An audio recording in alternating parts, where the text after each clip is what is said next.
Good, everybody? Welcome back to the channel. Chad back with another video. Man, I just want to hop on here real quick, man, and talk about why I decided to go with the Shelby GT500 over the Chevrolet C8 Corvette. To each his own, right? You know, we all have our opinions, our preferences, and things of that nature.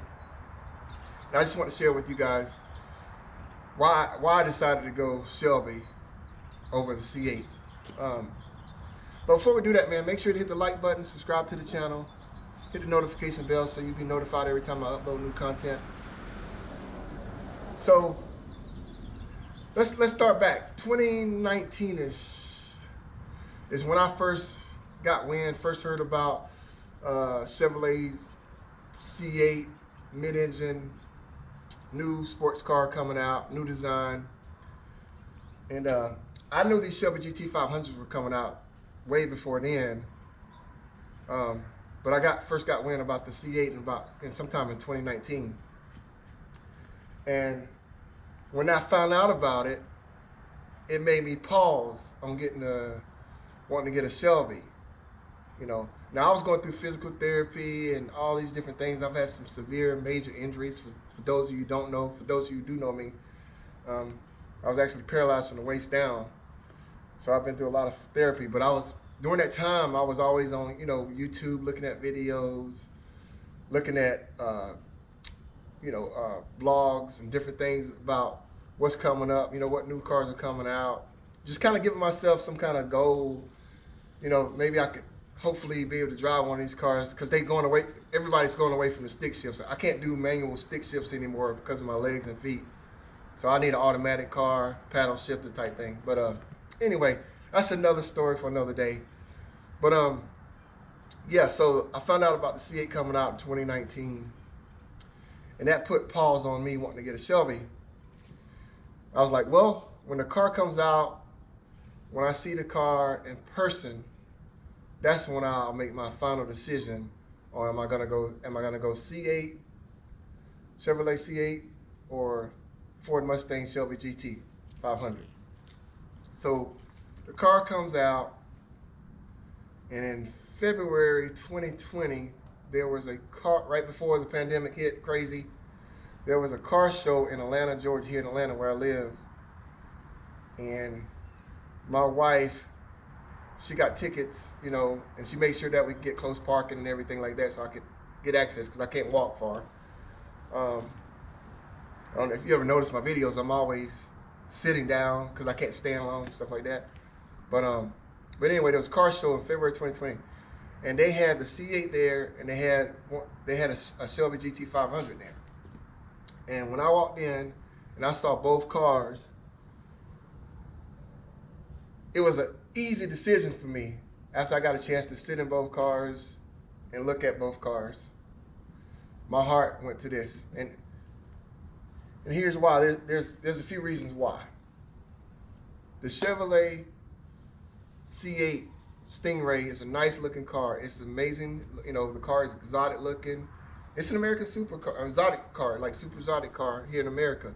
The mid-engine, when you look at it, it looks like a Ferrari going down the street. It has a Ferrari type vibe to it, Lamborghini look to it. Very exotic looking. But that's the base model C8.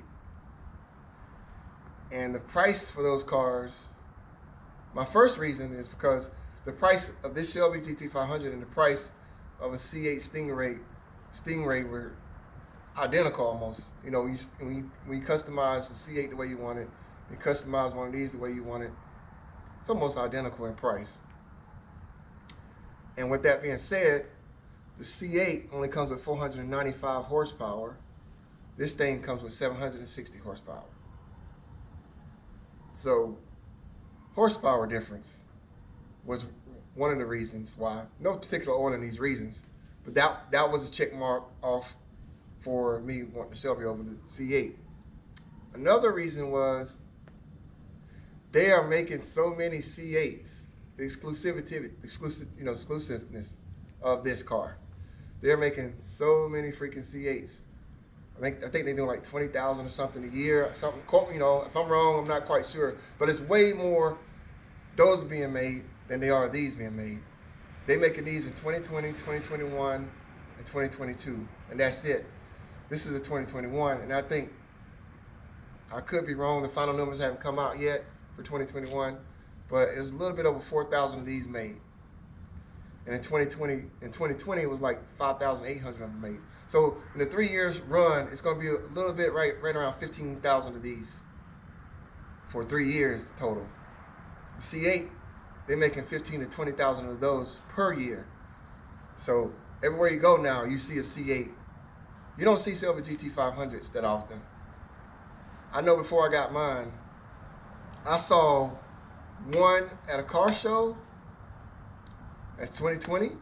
And the other one that I saw was at a caffeine and octane show in Atlanta, like the car meetup.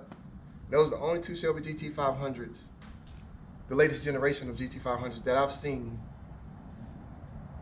ever in person, like out in the wild. I've seen some at some dealerships and online and stuff like that, but you don't see them out in the wild. They're very rare.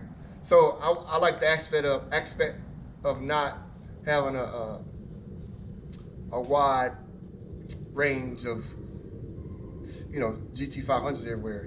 It's an exclusive car, so when you see it going down the road, it's like a unicorn going down the street. So that was another reason. And then another reason on top of that is because of the resale. Now, C8s, they are reselling from, you know, above the sticker price right now, but that's going to fade off because the Z06 is coming out. See, for Mustangs, this is the top of the food chain, right? The GT500 is the apex predator of the Mustang family. The C8 Stingray is the base model. The monster for C8s is coming out in 2023, which is a Z06. That's going to be the top of the food chain for the C8s. And that car is going to be a total badass with the flat plane crank engine in it. But they're going to be, you know, they're going to make a bunch of those, and they're going to be very expensive though. Like you're talking about after you spec it the way you want to, after the markups from the dealership, after all the taxes and fees, you're looking north of $140,000, $150,000. And that car has 670 horsepower. This car has 760 horsepower for under $90,000. So, you know, that's another reason. Another reason why is because this car, it's more spacious. You know, I'm a tall guy, I'm 6'4". I got leg and ankle and feet injuries and issues. It's more comfortable for me with my back and everything like that. It's a little bit more comfortable for me. And it has some seats in the back. Now, yeah, they're not the best seats in the world, but it's more practical. It's got more space. I can drive this to the grocery store, and then I can have fun with it too at the same time. You can do that in the C8 too, but this car is more practical. It has more space for me, and it's more practical for my situation. And that was another reason. And one of my major reasons why that I love this car over the C8 is the way this thing sounds. I'm gonna go ahead and give you a cold startup and let you hear how this thing sounds incredible from the factory. And the C8 sounds good. It's a nice sounding car, but it don't sound nothing like this Shelby GT500. Matter of fact, let's go ahead and do that right now. Let's do that right now. Listen to this thing, man. Listen to it.